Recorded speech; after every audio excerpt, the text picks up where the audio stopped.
इसका इसका नोट्स हम लोग को बनाना है, बहुत इंपॉर्टेंट टॉपिक है ये। तो late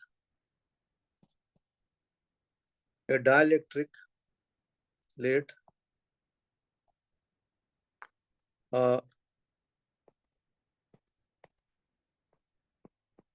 dielectric slab of thickness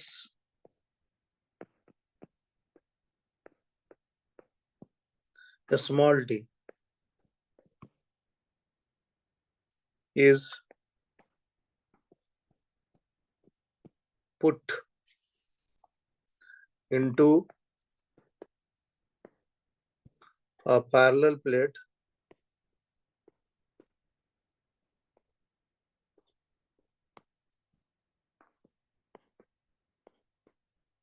examination में आएगा ही आएगा, नहीं का कोई कारण ही नहीं है। Parallel plate capacitor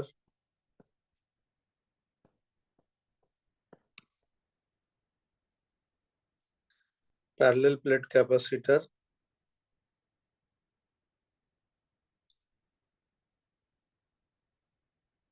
parallel plate capacitor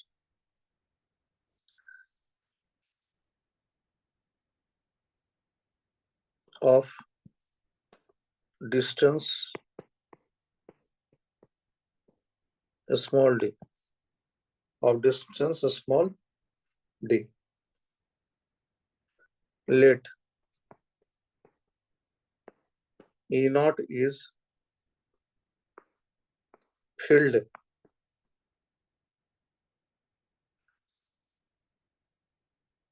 where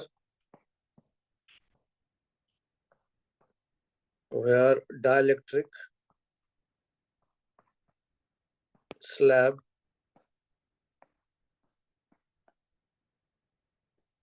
is not present,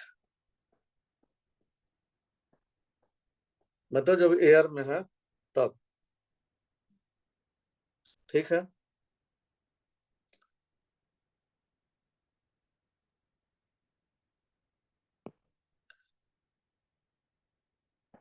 फिर para change.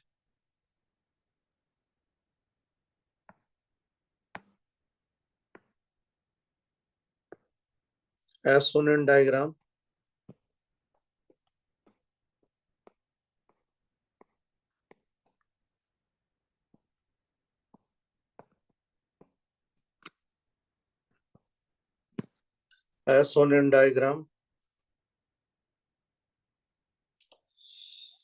net electric field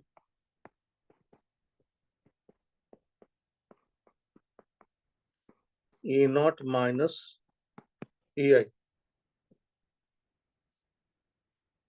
net electric field E is equal to E naught minus EI,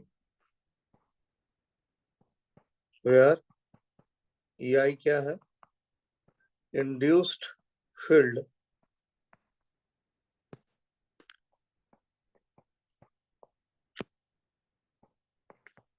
inside dielectric।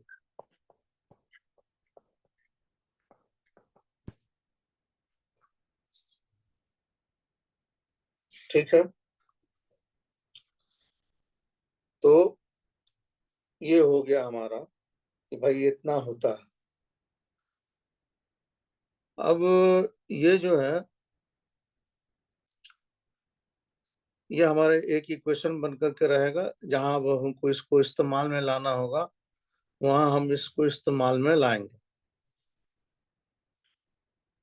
अब हम लोग को इस डाइलेक्ट्रिक में ये जो पैरेलल प्लेट कैपेसिटर है, इस पैरेलल प्लेट कैपेसिटर में हमको पोटेंशियल कैलकुलेट करना है। क्या करना है, potential difference. Let V is the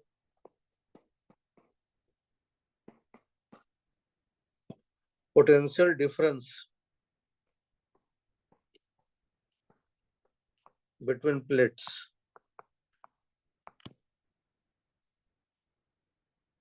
अब थोड़ा सा ध्यान दो तुम लोग। अब एक जगह अलग समझा रहे हैं, ये नोट्स का पार्ट नहीं है लेकिन समझने के लिए है ये, कि जो पोटेंशियल होता है ये वर्क डन होता है, ये वर्क डन होता है, और वर्क डन निकलता है फोर्स इनटू डिस्प्लेसमेंट से। और यहाँ फोर्स क्या देगा, यहाँ फील्ड फोर्स देगा। समझ गए बात को? ये ग्रीन कलर वाला जो लिखे हैं ये WD मतलब वर्क डन। वर्क डन 11 से पढ़ते आए हैं हम लोग। ये फोर्स इनटू डिस्प्लेसमेंट, यहाँ फोर्स क्या देगा, इलेक्ट्रिक फील्ड और डिस्प्लेसमेंट देगा। अब आ जाओ यहाँ पे। पहले हम देख रहे हैं कि जो डाइलेक्ट्रिक स्लैब है वो ये वाला है, इसका डिस्प्लेसमेंट यहाँ से यहाँ तक स्मॉल टी है, और उसके अंदर में फील्ड क्या है, फील्ड जो होगा, जो बचा हुआ फील्ड होगा वही उसके अंदर में होगा, नेट। क्या है कि EI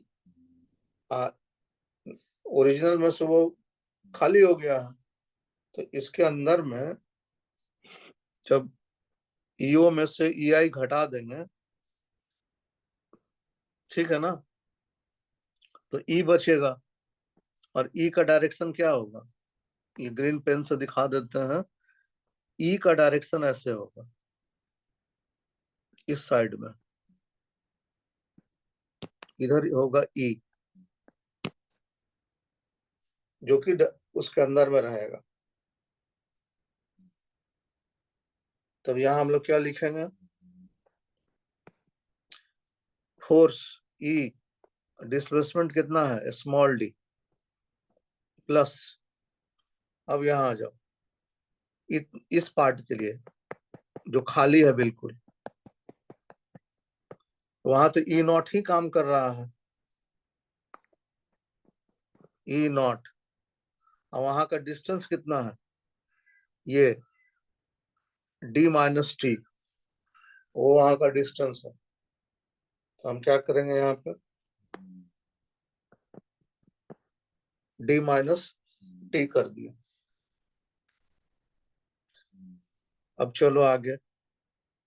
जब हम लोग पीछे का नोट्स देखेंगे तो पीछे का नोट्स में तुमको मिलेगा कि K जो होता है वो E0/E के बराबर होता है। तो अगर तुम E निकालोगे तो E=E0/K हो जाएगा। मतलब यहाँ पे हम क्या लिखेंगे, E0/K into D plus E0 D-T। इसमें से E0 को कॉमन ले लो और D-T।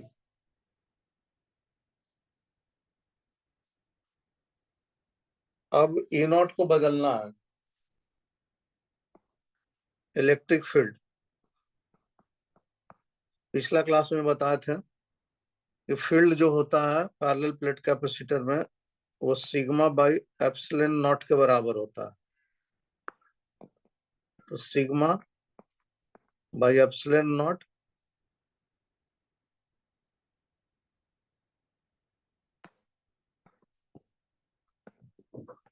D/K और D-T।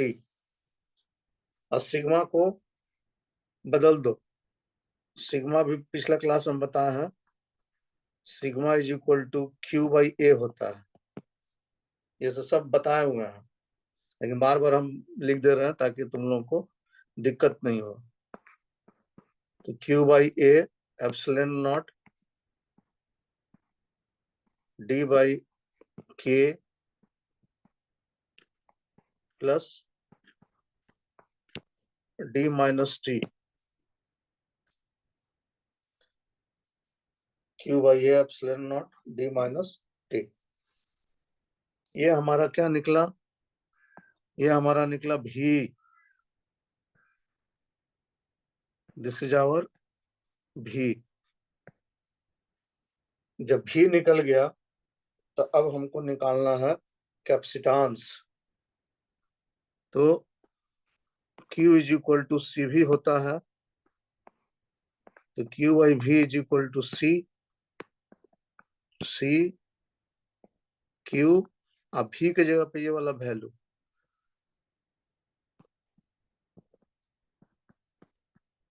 Q by A epsilon naught D by K T minus D. ये क्यू से क्यू क्या गया, खत्म हो गया, और हमारे पास में क्या बचा? C is equal to A epsilon naught D by K और डी माइनस टी।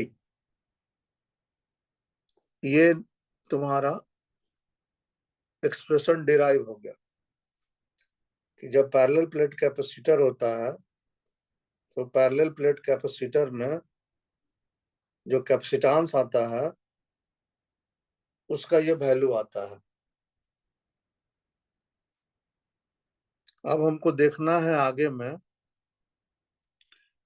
कि भाई पैरेलल प्लेट कैपेसिटर में डाइलेक्ट्रिक डाला क्यों जाता है? कुछ फायदा मिलता होगा तब तो, नहीं तो हवा तो था ही पहले से। क्यों डालते हैं हम उसके अंदर में? क्या हमको उससे फायदा मिलने वाला? तो फायदा ये मिलता है कि जब कभी भी हम किसी भी डाइलेक्ट्रिक स्लैब को इसमें डालते हैं, कैपेसिटर में डालते हैं, तो कैपेसिटर का कैपेसिटेंस बढ़ जाता है, मतलब उसका ताकत बढ़ जाता है, इसीलिए इसको यूज किया जाता है। कितना बढ़ता है भाई? तो जिस तरह का उसमें डाइलेक्ट्रिक स्लैब डालेंगे उतना बढ़ जाएगा। जैसा डाइलेक्ट्रिक स्लैब डालोगे वैसा वो बढ़ जाएगा। याद करो तुम लोग कि डाइलेक्ट्रिक वाला में जिसमें हम पढ़ा रहे थे, उस समय में हम तुम लोगों को बताए थे कि अगर ग्लास है तो ग्लास का 6 होता है, अगर वाटर है तो वाटर का 80 होता है। मतलब अगर उसमें ग्लास डालोगे तो 6 गुना बढ़ जाएगा, अगर उसमें वाटर डालोगे तो 80 गुना बढ़ जाएगा। तो इसका एडवांटेज पहला क्या है?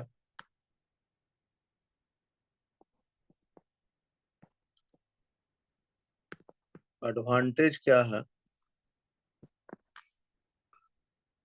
एडवांटेज ये है कि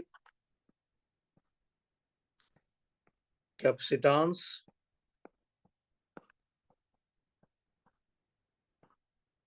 ऑफ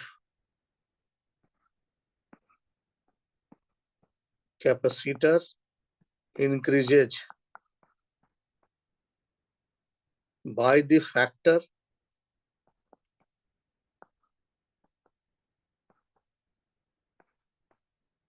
of dielectric।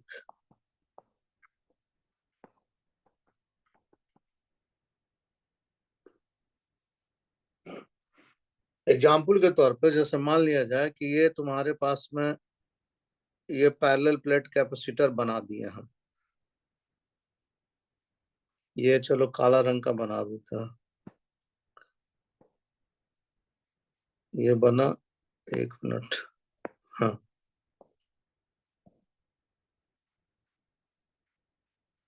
जो कि दोनों के बीच का डिस्टेंस था स्मॉल डी। हाँ, इसको एकदम कोरे कोर में एक डाइलेक्ट्रिक ऐसा डाल देते हैं, एकदम सटा सटा के अंदर तक पूरी तरह से भर दिए डाइलेक्ट्रिक से इसको।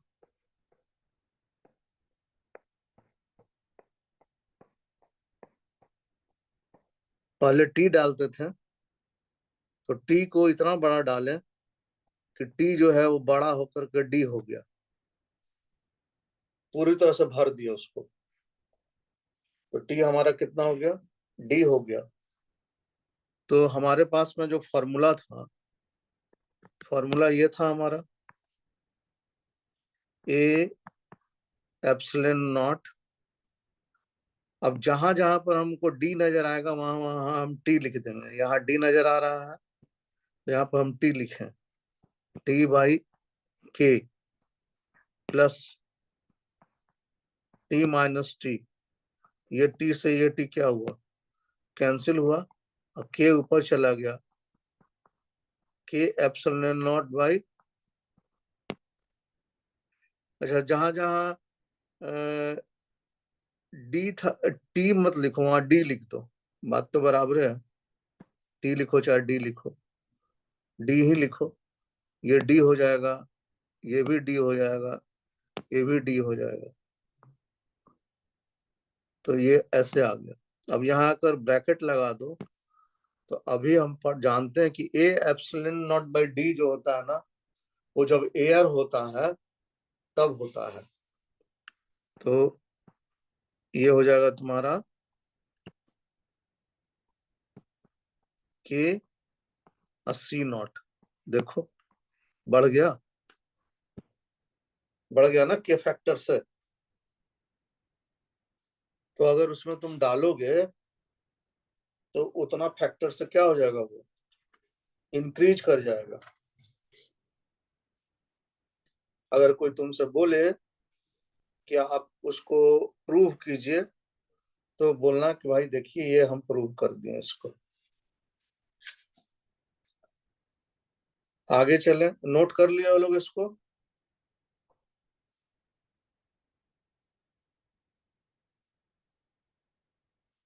नोट हो गया है। Yes sir. अब देखो आगे चलते हैं।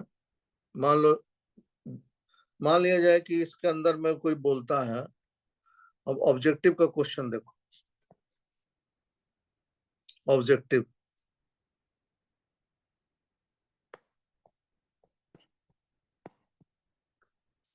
पूछता है, मान लो कि इसको हम किसी स्लैब, कंडक्टिंग स्लैब से भर दें। When parallel plate capacitor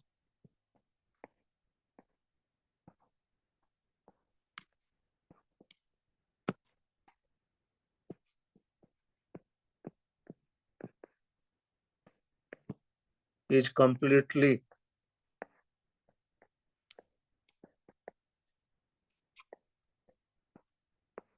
filled up by conducting slab.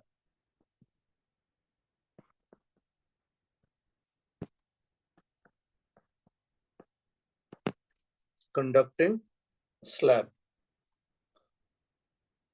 Conducting slab के जो होता है ना, उसका वो इन्फिनाइट होता है कंडक्टिंग स्लैब का। तो तुम्हारे मन में आ रहा होगा कि क्यों, इसलिए कि हमारे पास में के निकालने का जो फॉर्मूला है वो है E naught by E. Conducting slab में तो इलेक्ट्रिक फील्ड जीरो रहता है, क्या कि पूरा का पूरा इलेक्ट्रिक फील्ड जो है वो उसका आउटर सरफेस पर जाके रिजाइड कर जाता है। तो अगर तुम इसको जीरो से डिवाइड करोगे तो क्या देगा, ये इन्फिनाइट देगा। तो उसका इन्फिनाइट होता है। अब तुम अगर इस फार्मूला पर डालोगे इसको, इस वाले फार्मूला पर, हाँ, अगर कंप्लीटली फिल्ड कर दिए तब C is equal to A epsilon naught, पूरी तरह से फिल्ड कर दिए तो D by infinity plus D minus D। You cancel, anything divided by infinity gives 0. A epsilon naught by 0 बराबर इन्फिनाइट। अगर कंडक्टिंग स्लैब्स से उसको भरोगे ना तो क्या हो जाएगा, वो एकदम से उसका कैपेसिटेंस जो है ना बहुत ज्यादा बढ़ जाएगा। तो ये बाबू तुम्हारे एग्जामिनेशन में समझो कि ये आ रहा है, इसको तो कोई नहीं रोक सकता है। अगर एक भी क्वेश्चन आना होगा, एक भी क्वेश्चन अगर आना होगा तो इसी से आएगा, दूसरा से नहीं आएगा, और यही आएगा।